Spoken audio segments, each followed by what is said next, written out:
गुरुर्ब्रह्मा गुरुर्विष्णु गुरुर्देवो महेश्वरः गुरु साक्षात् परब्रह्म तस्मै श्री गुरुवे नमः। अखंडमंडलाकारं व्याप्तं येन चराचरं तत्पदं दर्शितं येन तस्मै श्री गुरुवे नमः। ओम शांति शांति शांति। आप सबों में विद्यमान परमात्मा को नमस्कार है। आज दिनांक 13 दिसंबर 2020 के प्रातःकालीन सत्संग में हम लोग श्री गुरुदेव स्वामी ज्योतिर्मयानंद जी महाराज के लोनी आश्रम में एकत्रित हैं और आज के दिन एक आध्यात्मिक और व्यवहारिक विषय पर चर्चा करेंगे और वो विषय है संतोष कैसे विकसित करें। संतोष का होना आध्यात्मिक जीवन व्यवहारिक जीवन दोनों के लिए आवश्यक है, क्योंकि बिना संतोष के आपके जीवन में शांति का अनुभव नहीं होगा, स्थिरता का अनुभव नहीं होगा और आप आध्यात्मिक और सांसारिक दोनों ही मार्ग पर आगे नहीं बढ़ सकेंगे। असंतोष के कारण आपकी ऊर्जा का बहुत क्षय होता है। जो व्यक्ति संतुष्ट नहीं है, असंतोषी है, वो हमेशा अशांत रहता है, व्यग्र रहता है और उसका चित्त बहुत ही चंचल हुआ करता है। अनेक प्रकार की कुवृत्तियां उसमें पैदा हो जाती है। एक पल भी वो चैन से नहीं बैठ सकता, यहाँ तक कि उसकी नींद भी बाधित होती रहती है और हमेशा वो उद्विग्न, बेचैन, व्यग्र बना रहता है। कभी जलन होती है, कभी क्रोध होता है, कभी अनेक प्रकार के जो है उसके मन में तुलनात्मक जो तुलना करने की प्रवृत्ति होती है, वो दूसरों को देख करके उसके मन में ईर्ष्या होती है। असंतोष के कारण जितनी तरह की बुराइयां हैं वो सब पैदा हो जाती है। असंतोष का कारण क्या है, क्यों उत्पन्न होता है? इसका कारण ये है कि व्यक्ति के मन में अधिक बेवजह अनेक प्रकार की इच्छाएं उठना, अनेक प्रकार की कामनाओं से ग्रसित मन हमेशा असंतुष्ट रहता है। हवस का शिकार होना, ये भी हो जाए, वो भी हो जाए, इतने से काम नहीं चलेगा और भी हो जाए। इस प्रकार की जो उसके मन में एक परिग्रह की भावना होती है, सब कुछ हम अपने पास प्राप्त कर लें, रख लें, इसके कारण वो हमेशा अपने आप में कमी महसूस करता रहता है, इसलिए असंतुष्ट रहता है। और असंतोषी व्यक्ति, असंतुष्ट व्यक्ति, जैसा मैंने कहा, अशांत, व्यग्र और हमेशा चिंतित, उद्विग्न रहता है। शांति उसकी खो जाती है और आध्यात्मिक विकास तो असंतोष के लिए, असंतुष्ट व्यक्ति के लिए तो संभव ही नहीं है। थोड़ा सा समझने का कोशिश करेंगे कि असंतोष का दर्शन क्या है। ये इसकी जो फिलोसफिकल जो अध्ययन है, इसका फिलोसफिकल जो राज है, दार्शनिक राज, वो क्या है। जैसा मैंने बताया कि ये जो असंतोष है वो इस बात से निर्भर करता है, इस बात से उत्पन्न होता है कि असंतोषी को लगता है कि बाहर की चीज़ों को प्राप्त कर लेने से पूर्णता आ जाएगी, हम पूर्ण हो जाएंगे। जब हमें बाहर की चीज़ों को, जो भी चीज़ हमें जो लगता है कि ये मिलनी चाहिए, अगर वो मिल जाए तो हम पूर्ण हो जाएंगे। लेकिन ये समझने की बात है कि पूर्णता बाहर की चीज़ों से नहीं आती है। पूर्णता व्यक्ति के अपने अंदर के विकास पर निर्भर करती है और हमें अपने को उन्नत करना पड़ता है। और जब तक आंतरिक पूर्णता नहीं आएगी और जब ये समझ रहेगी कि जो कुछ भी हमारे पास है वो पर्याप्त नहीं है, हमें शांति के लिए, सुख के लिए और भी बहुत चीज़ों की ज़रूरत है, ये सोच जो है असंतोष पैदा करती है। सच्चाई ये है कि ईश्वरीय विधान में प्रत्येक व्यक्ति को उतना ही दिया गया है जितना उसके लिए उपयुक्त है और पर्याप्त है। कोई अपनी स्थिति को दूसरे की स्थिति से अगर तुलना करके देखने लगता है तो उसे लगता है कि उसके पास बहुत सारी चीज़ें हैं, मेरे पास बहुत कम है। लेकिन वो ये भूल जाता है कि यहाँ एक आध्यात्मिक नियम चलता है। हर व्यक्ति का जीवन आध्यात्मिक नियम से नियंत्रित होता है और यहाँ हर किसी को सुख, साधन, वस्तु, सामग्री, संबंध, प्रभुता, शक्ति, ज्ञान, धन, दौलत, नाम, पद, प्रतिष्ठा, जो कुछ भी दिया गया है वो उसके लिए सर्वथा उपयुक्त है और उसी स्थिति में वह विकास कर सकता है। इसलिए संतोष विकसित करने से पहले इस दर्शन को हृदय में स्थापित कर लेना है कि परमात्मा के इस विधान में कुछ भी गड़बड़ नहीं हुआ है और जो हमारे लिए उपयुक्त है, हमारे लिए पर्याप्त है, वही हमें दिया गया है। इसलिए अपने पास जो कुछ है उसमें ही व्यक्ति को संतुष्ट रहते हुए अपने आंतरिक उन्नति करने का प्रयास करना चाहिए। इसका मतलब ये भी नहीं है कि आप दुख भोगते रहें या अपनी भौतिक स्थिति को उन्नत करने का कोई प्रयास ना करें। इसका मतलब ये भी नहीं है। आपको यदि किसी चीज की कमी लग रही है, आप समझते हैं कि आपके जीवन में इन चीज़ों का अभाव है, वास्तविक अभाव है, उस दिशा में आप अपनी शक्ति, बुद्धि, क्षमता के अनुसार उसको प्राप्त करने के लिए प्रयास जरूर कीजिए और उस प्रयास में यदि सफल हो जाते हैं तो उसे ईश्वर कृपा अनुभव करते हुए स्वीकार कीजिए और यदि अगर आप नहीं सफल हो पाते हैं तो दुखी होने की आवश्यकता नहीं है। अपने आप को ये समझाइए कि मेरे पास जो अभी वर्तमान साधन है, हमें उन्हीं के अंदर अपने आप को रखते हुए आगे बढ़ाना है। ये दोनों बातों को संतुलन में रखने की आवश्यकता है।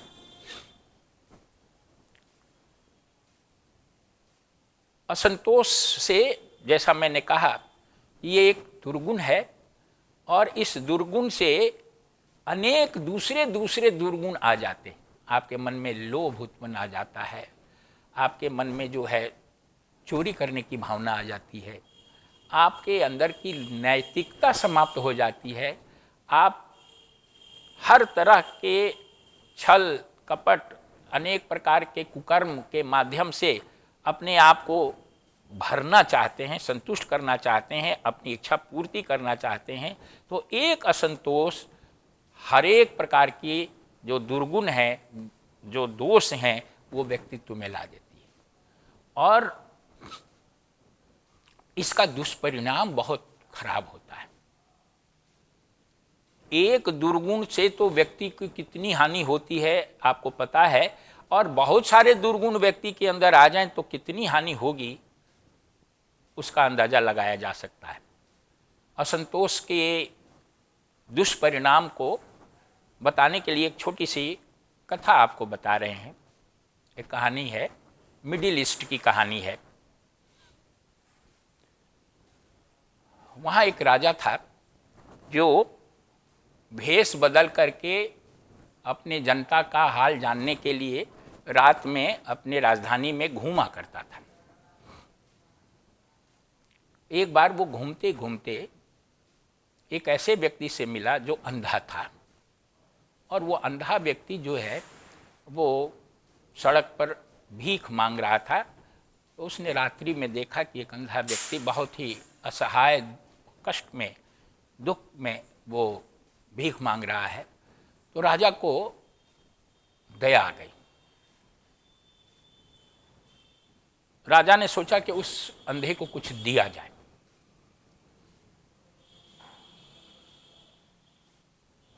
राजा जब उसको कुछ देने लगा अंधे को, तो अंधा बोलता है कि मैं आपसे लेने के पहले मेरी एक शर्त है, पहले मेरी शर्त पूरा कीजिए, तब आप जो दीजिएगा वो मैं स्वीकार करूंगा, नहीं तो मैं नहीं स्वीकार करूंगा।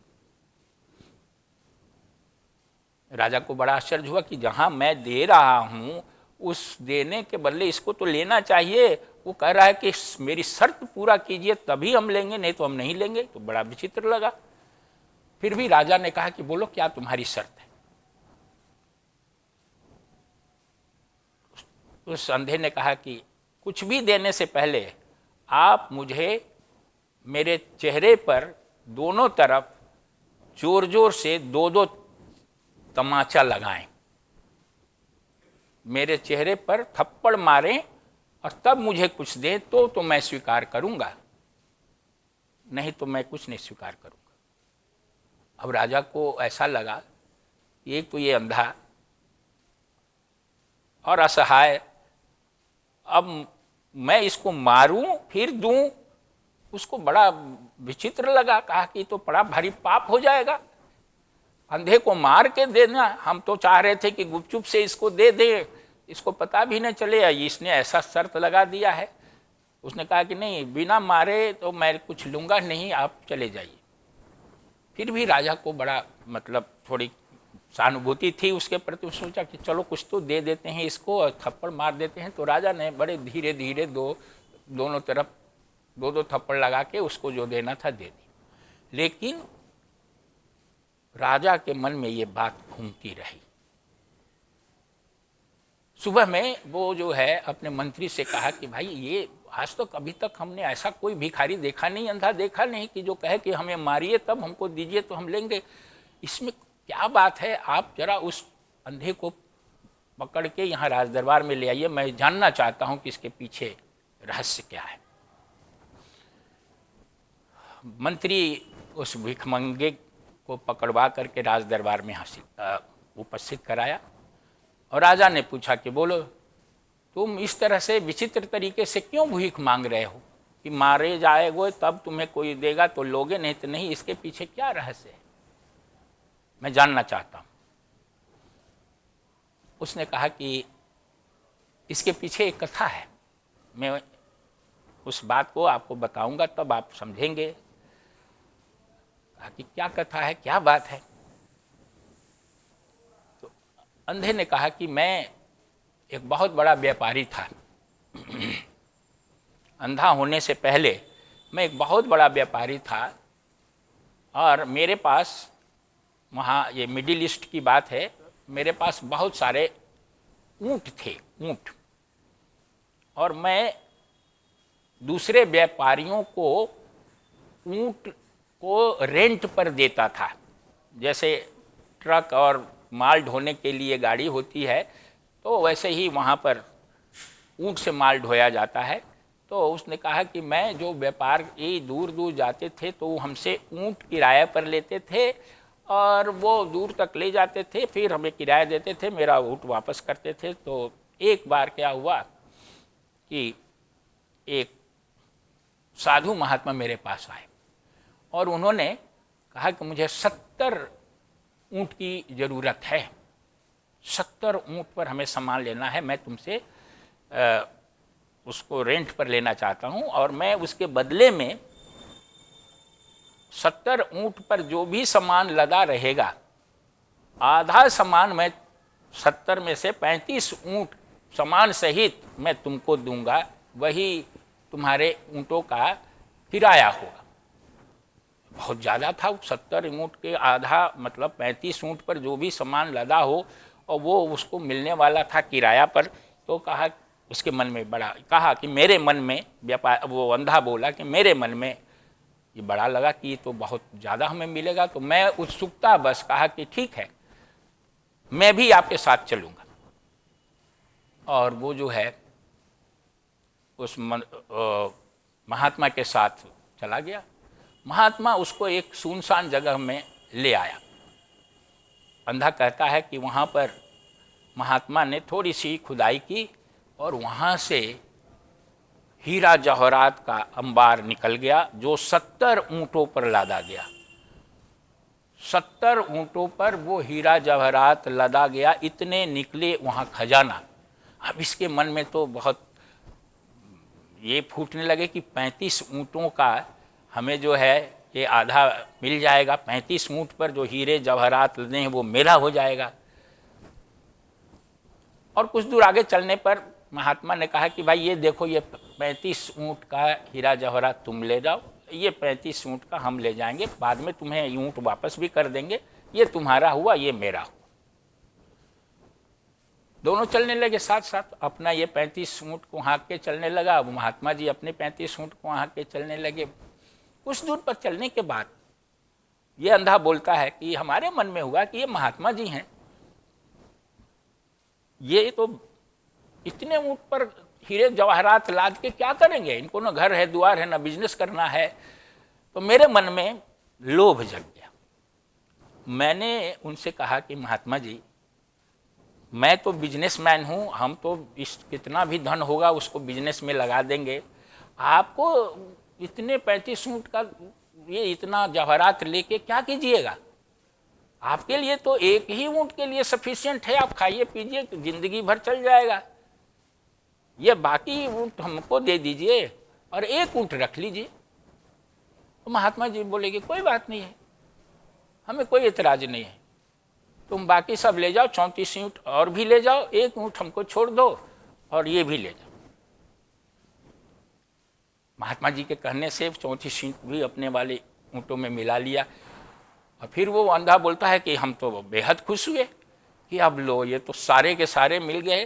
कुछ दूर चलते चलते मेरे मन में आया कि एक ऊँट का अभी उसके पास है, महात्मा के पास, उस एक ऊँट पर भी तो बहुत सारा हीरा जवाहरात है, ये भी मिल जाता तो बहुत अच्छा होता है। वो क्या करेंगे, एक ऊँट के ऊपर तो बहुत कीमती सब रत्न है वहाँ पर, उनके लिए तो थोड़ा सा उसमें से कुछ ले ले अपना, उनको क्या दाल रोटी खानी है, बहुत चल जाएगा। फिर गया वो महात्मा जी के पास, कहा कि महाराज, अरे वो एक इतना धन उस पर हीरा जवाहरात है, आप उस ऊँट को लेके भी क्या करेंगे? इसमें से कुछ निकाल लीजिए, बाकी वो भी दे दीजिए, हम तो इसको ले जा करके अपने व्यापार में लगाएंगे, इसे और कमाएंगे। महात्मा जी बोले अच्छा कोई बात नहीं है, तुम ये भी ले जाओ, ये भी एक ऊँट ले जाओ, हम इसमें से एक छोटी सी एक डिबिया निकली थी खुदाई में, वो डिबिया रख लेते। वो छोटी सी एक डिबिया भी निकली थी, वो हीरा जवाहरात नहीं था, एक डिब्बी निकली थी, जैसे सुरमा की डिब्बी होती है, मेरे लिए वही पूरा है। वो पूरा ऊँट लेके 70 का 70 ऊँट लेके चला। वो जब आगे बढ़ा कुछ देर, तो फिर उसके मन में एक विचार आया, महात्मा जी एक छोटी सी डिब्बी अपने पास रख लिए,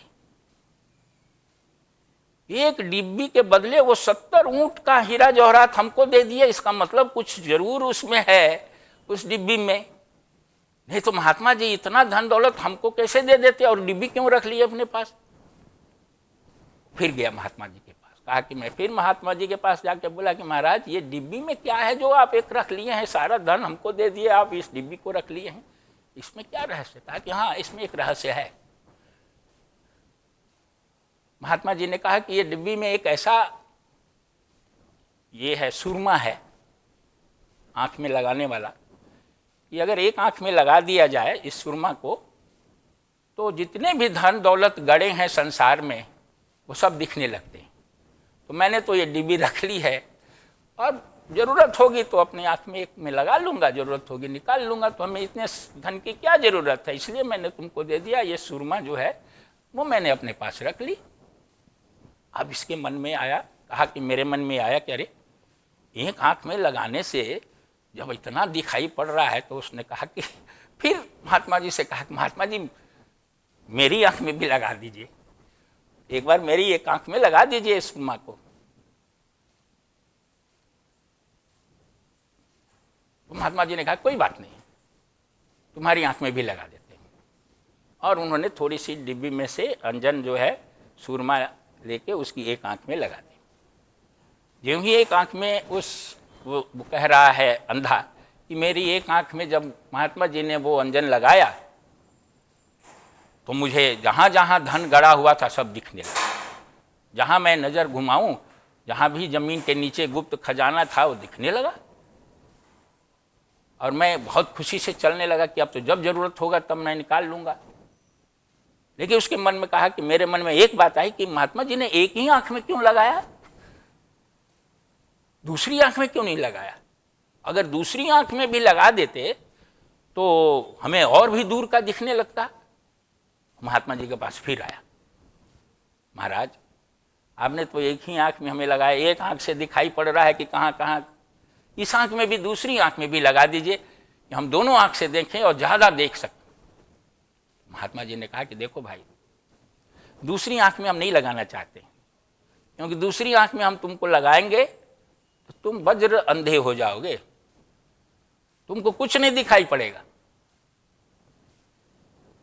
तब वो अंधा कहता है भिखारी कि मैंने सोचा कि महाराज जी कुछ चालाकी चल रहे हैं, अभी वो दूसरी आँख में लगाना नहीं चाहते और वो चाहते हैं कि हम तो देखते रहें दोनों आँख से जितना मर्जी हो, और इस आँख में लगा देने से हम भी देखने लगेंगे, वो नहीं चाहते हैं और वो हमको डरा रहे हैं।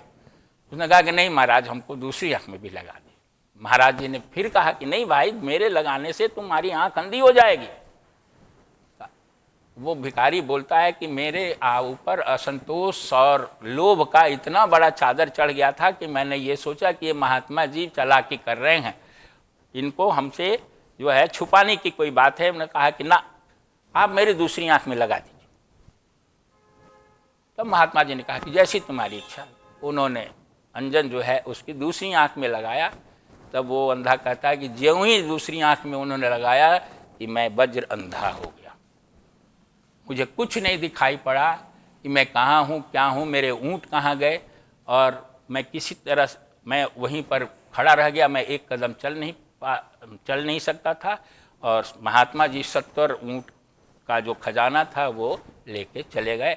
और तब से मैंने वो निश्चय किया कि इस बात को याद कराने के लिए मैं भीख मांग के जीवन तो व्यतीत करूँगा, लेकिन किसी से तभी लूँगा कि जो हमारे ऊपर थप्पड़ जोर से लगाएगा, तो हमें याद होगा रहेगा कि हमारे लोभ का, हमारे असंतोष का ये परिणाम है कि हम इस स्थिति में उतने धन के मालिक होने के बावजूद भी हमारी ये स्थिति आ गई। तो ये जो कथा है उसका सार यही है कि मानव मन का ये एक प्रभाव है कि उसको कितना भी प्राप्त हो जाए वो संतुष्ट नहीं होता है। उसको कितना भी दे दिया जाए उसको शांति नहीं मिलती है, उसकी हवस समाप्त नहीं होती है। जब तक उसके अपने अंदर ज्ञान की तो विकसित नहीं किया जाए, जब तक उसके अंदर विवेक वैराग्य उत्पन्न ना हो, तब तक उसे संतोष नहीं हो सकता है। दुनिया का सबसे धनी व्यक्ति भी असंतुष्ट रहता है, और वो भी अपने धन को बढ़ाने के दिशा में प्रयत्नशील रहता है। इसलिए इस बात को समझ लेना है कि वस्तुओं को अपने अंदर या अपने कब्जे में करके आप अपनी पिपासा शांत नहीं कर सकते हैं। इसको ज्ञान के द्वारा ही शांत किया जा सकता है। और आप कितना भी अपने अंदर अपने कब्जे में कितनी भी चीज़ें क्यों न कर लें, फिर भी उसमें कमी महसूस होती रहेगी। तो इस बात को जानने के बाद अब प्रश्न उठता है कि हम लोग संतोष का विकास करें तो कैसे करें। तो इस संतोष के विकास के लिए जो गुण हैं, जो तरीके हैं, वो कथा में ही अपने निश्चित हैं कि इसके लिए सबसे पहले जरूरी है अपने अंदर ज्ञान और वैराग्य को विकसित करना, अपने मूल लक्ष्य को ध्यान में रखना कि हमारा मूल लक्ष्य क्या है, और जो असंतोष का दर्शन है उसको यह स्मरण रखना कि बाह्य वस्तु या बाह्य साधन के द्वारा हम कभी पूर्णता को प्राप्त नहीं कर सकते हैं।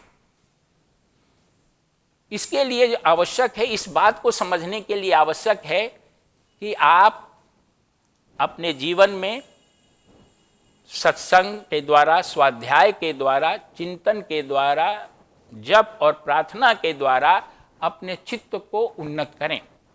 अपने दैनिक जीवन में, व्यवहारिक जीवन में आध्यात्मिक सत्संग करना आवश्यक है। ऐसे लोगों की संगति में रहिए जो बार बार आपको ये समझाने का कोशिश करें कि जीवन का उद्देश्य क्या है। जीवन का उद्देश्य बाहरी चीज़ों को अधिक से अधिक अपने कब्जे में करना नहीं है, बल्कि जीवन का उद्देश्य अपने आध्यात्मिक स्वरूप का साक्षात्कार करना है, उसका उद्घाटन करना है। और उसके लिए ये संसार की जितनी चीज़ें हैं वो साधन हैं, साध्य नहीं है। मतलब साध्य का मतलब कि वो आपका एम नहीं है कि उनको अधिक से अधिक आप प्राप्त करें, बल्कि जो एम है अपने आध्यात्मिक स्वरूप का साक्षात्कार करना, उस लक्ष्य को प्राप्त करने में ये भौतिक साधन जो हैं वो एक साधन की तरह, एक मीन्स की तरह उपयोग में लाने के लिए है। ये उपयोग करने की चीज है, ये चश्मा है, इसका काम देखना है। अब इसका फ्रेम सोने का है कि हीरे का है वो महत्वपूर्ण नहीं है, महत्वपूर्ण है कि ये दृष्टि साफ दिखे जिससे हम काम कर सकें। इसके बदले में यदि हम इसका ध्यान इस पर ध्यान देंगे कि ये फ्रेम जो है हीरे का हो जाए या और किसी महंगी धातु का हो जाए, तो ये लक्ष्य नहीं है। इसलिए जीवन को जो है आध्यात्मिक रास्ते पर लाना, अपने अंदर अनेक प्रकार के सद्गुणों को विकसित करना, जप करना, प्रार्थना करना, स्वाध्याय करना, चिंतन करना, अपने जीवन के मुख्य लक्ष्य की स्मृति बराबर बनाए रखना और बार बार अपने से प्रश्न पूछना, मैं कौन हूं, कहां से आया हूं, मेरे जीवन का उद्देश्य क्या है, मेरा जन्म क्यों हुआ है, और क्या जिस उद्देश्य से मेरा जीवन, मुझे जन्म मिला है, उस लक्ष्य की प्राप्ति की तरफ क्या मैं बढ़ रहा हूं। इस प्रकार के प्रश्नों से अपने आप को हमेशा जागरूक रखना है, रिमाइंड कराते रहना है, जिससे कि आप दूसरों की तुलना अपने से ना करने लगे। अपने हर व्यक्ति को अपने आप से तुलना करनी है, दूसरों से नहीं करनी है। दूसरे का मार्ग अपना है, आपका मार्ग अपना है। और इस बात को अगर आप गहराई से अपने आप को समझा लेंगे कि अपने लक्ष्य की प्राप्ति के लिए जो कुछ भी आवश्यक है, परमात्मा ने आपको वो आवश्यक वस्तु, संबंध, प्रभाव, ज्ञान, सामर्थ्य, शक्ति प्रदान की है, तो आप में असंतोष नहीं होगा।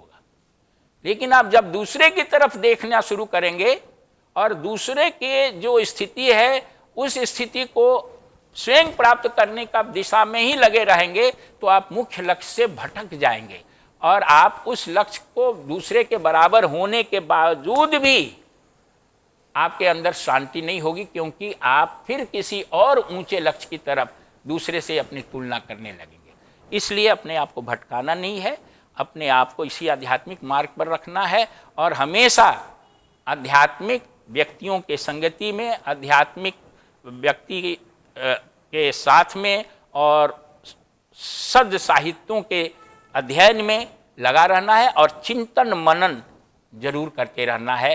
तब आप अपने परम लक्ष्य को प्राप्त करेंगे और वो परम लक्ष्य जो है आत्मज्ञान, आत्म साक्षात्कार या ईश्वर साक्षात्कार है, उसकी प्राप्ति हो जाने के बाद आपको परम शांति, परम संतोष, परम सुख की प्राप्ति होगी और किसी भी प्रकार की उद्विग्नता, चिंता, व्यग्रता, बेचैनी या पीड़ा आपको नहीं होगी। आज सत्संग को यहीं विराम देते हैं। अपनी ओर से, आश्रम की ओर से आप सबों को हार्दिक आभार और धन्यवाद, और परमात्मा से ही प्रार्थना है कि संतोष को अपने जीवन में, व्यवहारिक जीवन में अपनाते हुए जो कुछ भी अपने पास है उसका उपयोग आत्मज्ञान के लिए करें और इसी जीवन में आत्म साक्षात्कार के परम लक्ष्य को प्राप्त करें। ओम असतो मा सद्गमय तमसो मा ज्योतिर्गमय मृत्युर्माम अमृतम गमय सर्वेषां स्वस्तिर्भवतु सर्वेषां शान्तिर्भवतु सर्वेषां पूर्णं भवतु सर्वेषां मंगलं भवतु सर्वे भवन्तु सुखिनः सर्वे सन्तु निरामयाः सर्वे भद्राणि पश्यन्तु मा कश्चित् दुःखभाग् भवेत्। ओम पूर्णमदः पूर्णमिदं पूर्णात् पूर्णमुदच्यते पूर्णस्य पूर्णमादाय पूर्णमेवावशिष्यते। ओम शांति शांति शांति। हरि ओम।